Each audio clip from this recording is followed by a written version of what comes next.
Hello everybody, Christian from Treasure Town here, and today we're going to be doing an unboxing of $3,000 or so graded inventory that I just purchased. I think I paid like $29.70 for this stuff. I might have paid a little bit too much. I'll kind of let you help me be the judge. And a lot of these coins were from a dealer and had a little bit of problems with them, so they were like an UNC Details coin or AU Details coin. But there's also some just generally very nice stuff in the mix that is straight graded. So I'm really excited. A lot of world items. We can do a mini guess the grade as well on some of the items. I think would be kind of fun. And tell me what you think. There's a wide range of stuff from silver to aluminum. I think no gold, but just a lot of solid items. Let's take a look. And starting out, we've got this East India Company, and we had a fair amount of them. This is an UNC Details artificial toning, which I thought was kind of interesting as a designation. I mean, maybe it is artificial. It's sort of an odd type of toning, but the coins themselves are actually relatively, tough to find and sought after. So I think I'm going to keep them in the holders. A lot of dealers will like crack out Details coins, and I'll sell them, with the qualifier from NGC, but Queen Victoria, this would have been really early in her reign, and I have a few more of them elsewhere.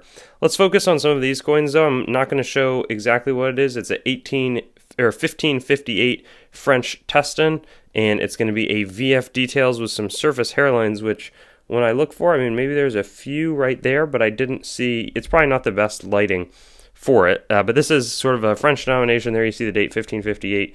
H would have been some sort of a King Henry is my guess. There it says Henricus the Second. So a King Henry the Second Teston, very nice early French item. And often the world collectors don't have as much, they don't care quite the same about some of the cleaning. And so I think you see a few more of them on there. Here we have another, this one looks like some other type of Henry is my guess, but it's going to be a VF 35 quarter écu. 1602 is the date right there. Henricus III, so that's probably Henry the Fourth. And then after that, we've got a few. Here we have a Hong Kong. That one's going to be a Details item of Queen Victoria. I need to stop saying that word.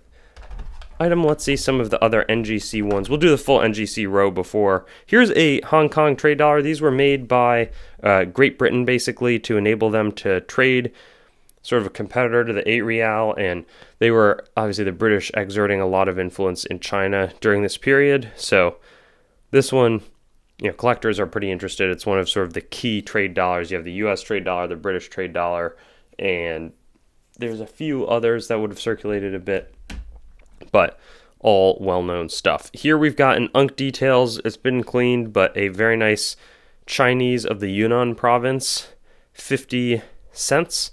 And this was just in the beginning of Chinese coinage, so a lot of people, the Chinese market is very, very strong and has been doing well. Here we have a Guangdong province AU58 straight graded item, 20-cent coin. Let's see if there's, I'm not sure exactly, but I think there's a few other Chinese ones in the mix today. These are some ones I'm super pumped about. This is an 8 real from Bolivia, would have been at the Potosi Mint, and it's King Charles the Fourth who would have actually had to abdicate in this to, I think it's Joseph Bonaparte, as Napoleon sort of forces that process. But this is part of an excavation, and so it's recovered. This one's in great condition, AU, but has that moniker, again, as it was part of an excavation. So we got that in addition to this one, which is even cooler just because it's going to be uncirculated, so has not seen any time in circulation. Ferdinand the Seventh came in right after Napoleon was ousted and probably exiled to some island or something like that. And so some of the remainder of these items include a cleaned 2 marks of Württemberg, Germany from 1900. We've got a 1914 Württemberg 3 mark Mint State 61, which is obviously in a little bit nicer condition, as we have the, I think it's 25th wedding anniversary issue of its Wilhelm II. And then we have, to close things out, I was kind of expecting there to be a bunch of these. That one looks definitely more artificial from a toning perspective, but a few of these. That one apparently has a little bit of obverse graffiti, a little X nicked into the coin. Very pretty item, though. And tempting, again, to crack out and sell raw, but we'll alert everybody of the condition. That one is AU, so a little bit of wear picked up on both of these coins actually. Still, I think they're fun, and they'll be at large discounts to what a straight grade uncirculated one would cost. These are some of the coolest and most obscure coins in the batch. Let me explain a little bit.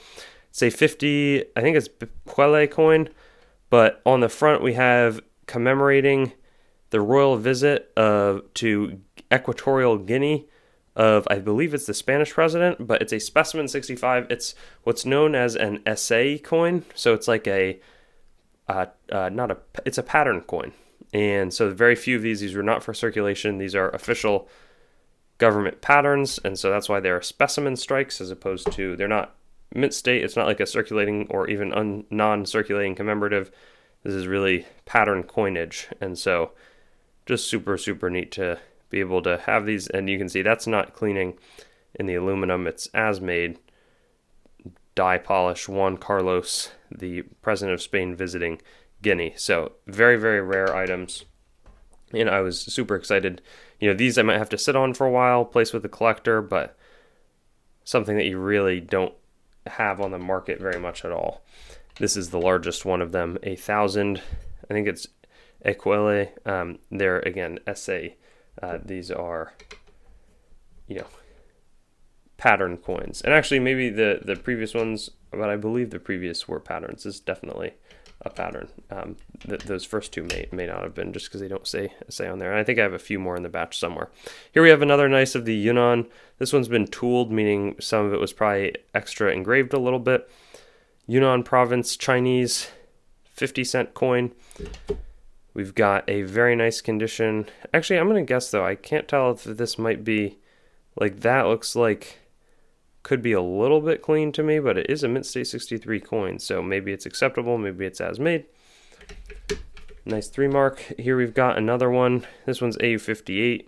These are really nice, pretty world coins that I think the world market, from what I can tell, there's just been a lot of collector interest because you can get some really cool stuff. I mean, super fun toning on this 3 mark here, mint state 63, all across the coin at such affordable prices relative to, what, a 1914 $50 in mint state 63 is going to be a large multiple of the expense in that item. Here's an AU53, a little bit more affordable collector coin. And then here we've got this genuine, has been, let's see, there's the scratch. Let's see if we can find the scratch actually. Maybe it's on this side. I feel like I should be able to see it pretty quickly. I mean, there's a little scratch across the face right there, but I'm not seeing tons of, any major scratch. So, interesting. And then here we have a mint state 62, 20 cents of the Guangdong province. Very, very nice looking Chinese coin, as well as a harshly cleaned AU details, 1 Mason 44 Candarines, or 20 cents, just an earlier denomination at that point. And then we've got some beautiful Colombian items. Here's a VF details tooled 1834 half real. I figured, they were already graded and at a affordable price range, so made sense to offer them. 1847 quarter real with a nice cornucopia of Bogota, Colombia. Then we have, and there's probably about 7 coins left in the video, a quarter real from 1861 in XF45. 9 stars, looks like some sort of a flower motif or design. Here's a nice one, 1884. There's a little bit of a hit on the front of the coin, but I really like the pleasing kind of VF surfaces of this item. And then right here, we've got the 1885. This one's straight graded at VF25. Very, very nice item. Let's see, what else could be interesting? We've got an 1879 fine 12, a little bit more worn there, and a smaller denomination, but again, the cornucopia is sort of signifying abundance. I think we have the 2 coins I paid the most for in here. This one is an altered surfaces Chinese dollar. I think it's the Fat Man, but it might be a different type, but it's, authentic, obviously, from China, so that one is awesome. A little bit more of an expensive pickup right there, and something we're just trying to offer. It's nice to offer some better and more expensive ones. There's a 1914 that's straight graded in VF35. What else? Here's the last of these. That's a Royal Visit Equatorial Guinea 1980. Beautiful 500 or 5,000 Bipquele coin. It might take me a little while to sell them, but the thing is, I knew I never was going to see any of these again when they were offered, so I wanted to swoop in and make a move. Another 5,000 one, specimen 66, very high grade, and finally a specimen 66, 10,000 Bipquele. So that concludes this sale, buy. I'm not sure, I look at these coins and I'm like, oh, I definitely am going to do well on them when I buy them, and then I see them and I'm like, well, I don't know.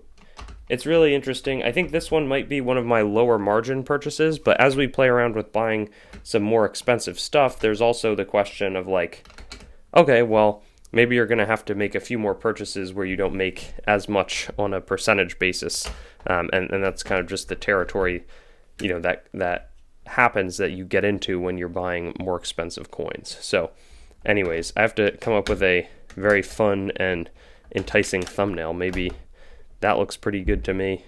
Who knows? That probably is going to be the thumbnail as I see it. But I'll see you all soon, and I'm always trying to film everything that we're buying as it comes in. So have a good one. Thanks for watching the video. Make sure to head on over to treasuretown.com and sign up for our email list to stay up to date on everything that's happening, whether it's auction updates, exciting new inventory drops, coin collecting news, or general informational resources. Hope you enjoyed the video, and I'll see you on another one.